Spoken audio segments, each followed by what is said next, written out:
Palermo, Sicily, 1224.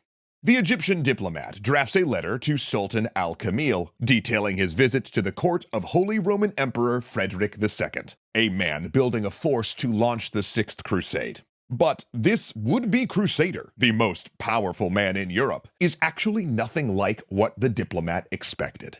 Frederick is young, red-haired, and also going bald. He's short and nearsighted, often arrogant, but religiously open-minded. He voices frustrations with the Pope, speaks fluent Arabic, keeps a harem, and his personal bodyguards are a unit of local Sicilian Muslims. He, in fact, respects Islam, and the Muslim call to prayer, banned in much of the Christian world, goes out across Palermo.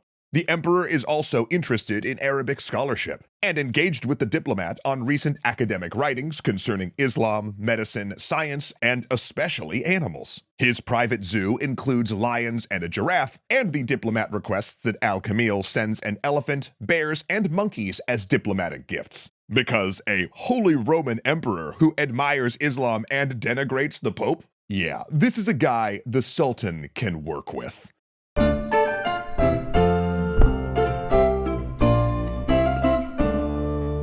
Don't forget, you can see the thrilling conclusion of Frederick's journey right after this episode, 2 whole weeks early and ad-free right now over on Nebula. When we last left off, Frederick had just crossed into the lands of Germany, hoping to secure the title of Holy Roman Emperor before his rival Otto had a chance to re-establish rule. And he spent the next 8 years in Germany doing just that. This process took so long because Otto, while later to arrive than Frederick, still held a power base in northern Germany, the result of which was a split, with Frederick holding the south and Otto the north. Meanwhile, Otto continued to spur rebellions in Frederick's Italian territory to try to get him to return there. And despite being crowned King of Germany in both 1212 and King of the Romans in 1215, Frederick's path to the imperial crown was anything but easy. There were so many twists and turns, times when it could have really gone Otto's way. Like when Innocent III died in 1216, a pro-Otto candidate could have been elected pope, but instead the conclave elected none other than Frederick's old tutor, Cencio Savelli, who took the papal ring under the name Honorius III. Next, Otto managed to secure a powerful political marriage, which would have strengthened his claim beyond reproach, except that the bride died right after the wedding. Then, Otto himself died in 1218.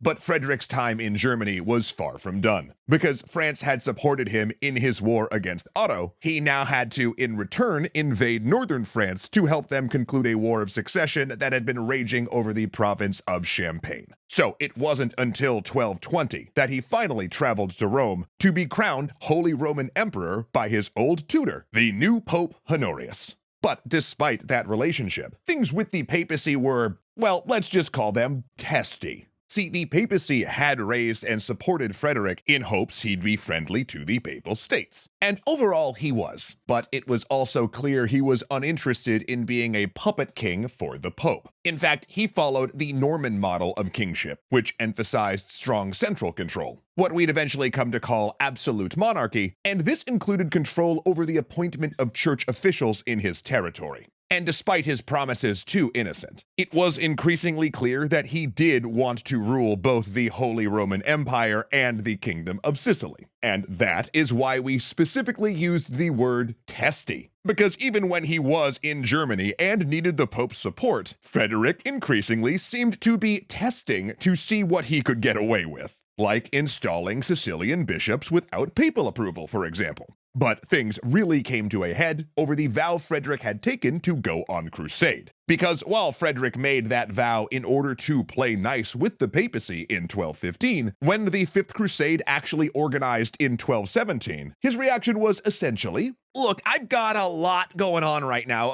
okay? I mean, I gotta lock things down in Germany, settle this civil war thing in southern Italy, and reform the Sicilian state, so, it's just not really a good time, man. He sent some troops to the Holy Land, but never showed up himself. Which was a bit of a problem because the leaders that did go kept holding out hope he'd arrive and actually turned down a favorable offer by the Egyptian Sultan Al-Kamil, thinking Frederick would show up to bail them out. In reality, the whole Fifth Crusade was a bit slapdash. It had come together too fast, and its religious and secular leaders were constantly brawling over who was in charge. But Frederick's absence did play a part, and in the wake of the failure, he was a convenient scapegoat. This became especially pointed with Pope Honorius, who'd crowned Frederick Holy Roman Emperor and helped his son Henry become King of the Romans, his heir to the empire, under the understanding Frederick would go on crusade. So, leaving his son Henry in Germany to nominally rule as his heir, a way to theoretically split the kingdoms without, actually splitting them, Frederick stormed back into Palermo with reform on his mind, and only a few years to do it. And while those reforms were wide-ranging, all did focus around reclaiming royal power that had leached away to lords and churchmen since his father's reign. He reinstituted taxes, insisted that all justice come from royally approved judges, and stripped the ability for cities to elect their own mayors. He also forced castles to be turned over to royal control, and stripped the right to bear weapons from any not approved by the crown. But as he tried to get a hold of Italy, Honorius kept badgering him about going on crusade. Frederick, meanwhile, kept negotiating for more time. Though now, Honorius thought he had a suitable incentive. Isabella II, heiress to the Kingdom of Jerusalem. See, Frederick's first wife, Constance, had died of malaria in 1222, leaving him a widower at 25. And while the Pope knew Frederick wouldn't be personally interested in the 14-year-old Isabella, he knew he'd probably want to be King of Jerusalem. Yet Jerusalem was not in Christian control, meaning Frederick would need to, you guessed it, go on crusade to claim the prize. Sneaky, sneaky, Mr. Pope. Frederick agreed to the match, but in the meantime was concerned with trying to pacify his lands. This included a crackdown on Jews, forcing them to grow long beards and wear blue robes with yellow stars, and relocating Sicily's Muslims to an area where they could be better surveilled. Though it should be noted that both these efforts may have been a way to butter up the papacy during his crusade delay, since the Vatican was pushing a crackdown on religious minorities. Though, interestingly, he'd also raised a military unit of Islamic soldiers, which he made his personal royal guards. His reasoning, they were loyal only to him and were immune to the threat of excommunication, which at this point was a real possibility because with all of Frederick's delays, Honorius, perhaps falling back on his days as a tutor, decided to set a deadline for his old student. Frederick had to depart on crusade by August 15th, 1227, or suffer excommunication. Frederick took the vow, both of marriage to Isabella and fidelity to the deadline, though neither went very well. First, the marriage was brief and unhappy. Upon meeting Isabella, he found himself more taken with her cousin and embarked on an obvious affair. Then, during their wedding, he crowned himself King of Jerusalem and capped it off by stealing all of her father's titles, deposing him. Afterward, he barely saw her, supposedly sending her to his harem away from the public. Then Isabella died 2 years into their marriage from childbirth complications after the birth of their only surviving child, Conrad. And so Frederick, Holy Roman Emperor, King of Sicily, and now King of Jerusalem, finally launched his crusading fleet in August of 1227, just squeaking under the Pope's deadline. Or at least the first wave did.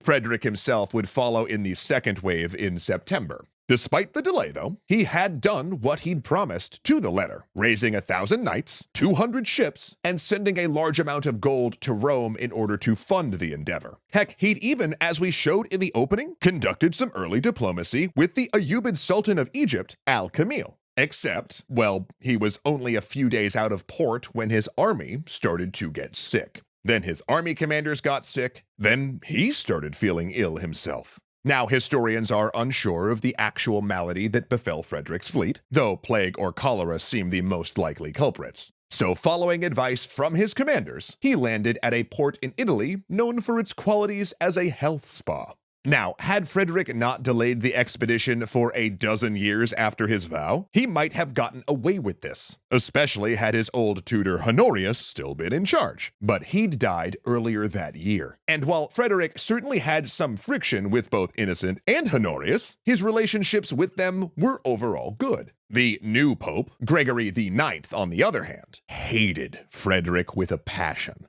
Claiming Frederick was faking the illness, Gregory immediately excommunicated the emperor. And not just for the delay either. Like any bad fight with a spouse, Gregory drew up a huge laundry list of Frederick's offenses dating all the way back to Pope Innocent. Meanwhile, he discounted all reports of the illness in the army and demanded Frederick beg for absolution. However, instead, Frederick, now better, went on the crusade. Which, to be clear, was technically illegal now. An excommunicant was not a Christian, and no non-Christian could go on crusade, much less lead one. Yet Frederick knew that if he delayed further, any diplomatic headway he'd made with Al-Kamil would be lost. So he just straight up ignored the Pope and went to the Holy Land, briefly stopping on Cyprus where he unsuccessfully tried to claim rulership of the island before he continued to Acre. Meanwhile, back in Italy, Pope Gregory was furious at the emperor shrugging off his excommunication.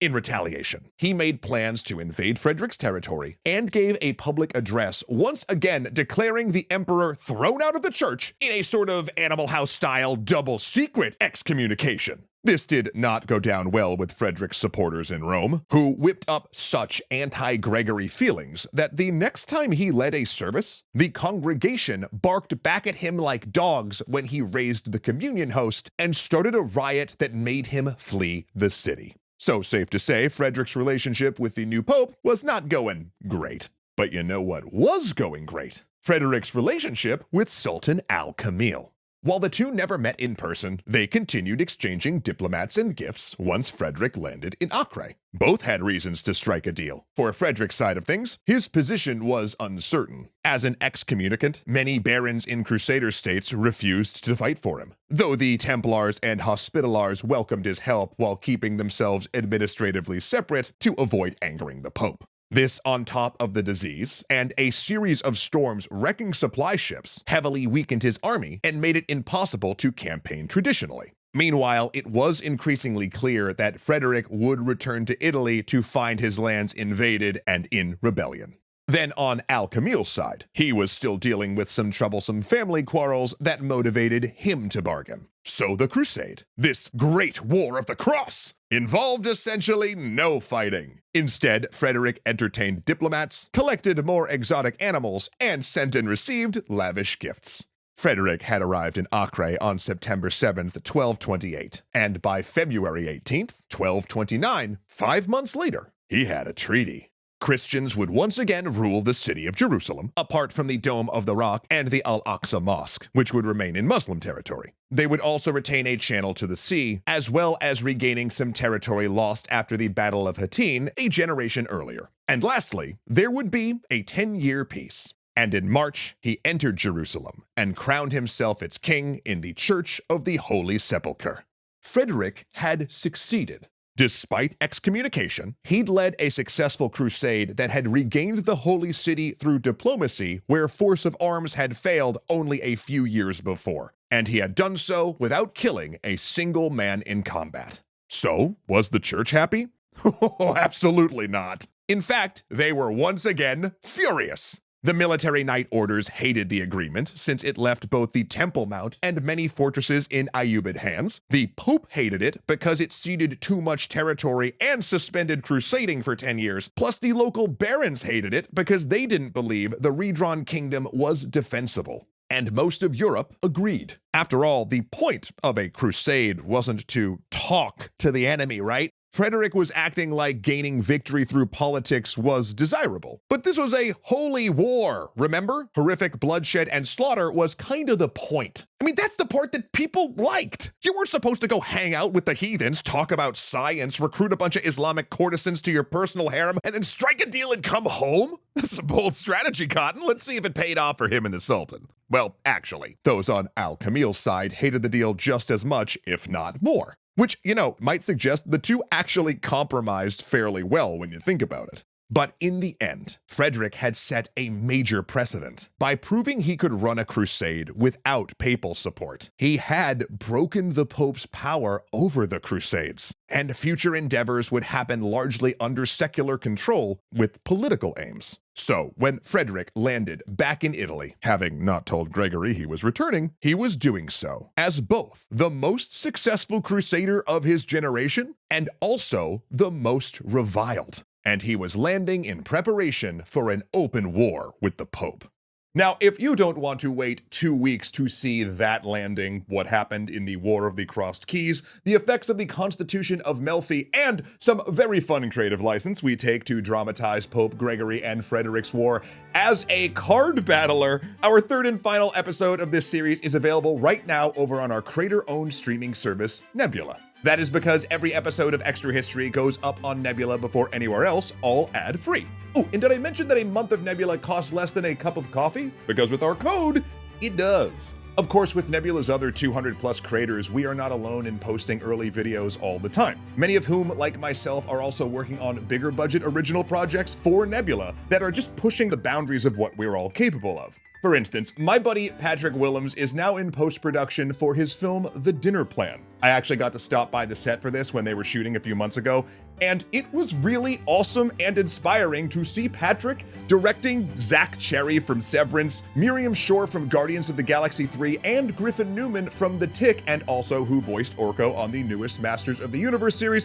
which just slaps so hard. But if you are looking for something to watch right this very moment, after you see the conclusion of our Unholy Roman Emperor series, of course, might I recommend Real Life Lore series War Room, which goes into detail about conflicts that are happening in our modern world, Jetlag's latest hide-and-seek adventure across Japan, Legal Eagle's video on the legality of California using prisoners to help fight the wildfires, or every episode of my awesome travel game show of Lying Liars Who Lied to Me, The Getaway. Plus just tons more exclusive stuff that you can't see anywhere else. Now, getting Nebula is really a steal at $5 a month or $60 a year, but when you use our code nebula.tv/extrahistory, 2 really cool things happen. First, the price drops to just $3 a month with an annual plan, and second, you'll be directly helping to support our ability to continue to tell historical tales. Because as creators on Nebula, we see a cut of every subscription for the life of that subscription. Actually, on that note, you could even get lifetime memberships for $300 to lock in all that goodness forever. You just pay once and enjoy Nebula for as long as both you and Nebula exist. Though again, please be sure to scan our code right here or click the link below so you get the discount and you're supporting our channel. So come see the difference Nebula makes right here, or you could stay on the YouTube machine and check out our next video here. It's gonna have ads though. I would like to take a minute, so just sit right there to tell you how Angela Valenciana, Arcalite Games, Dominic Valenciana, Hunter C, Joseph Blame, Kuya Koi, Lotus Wolf, and Celiad's Architectures became the best patrons in Bel Air. I mean, the internet.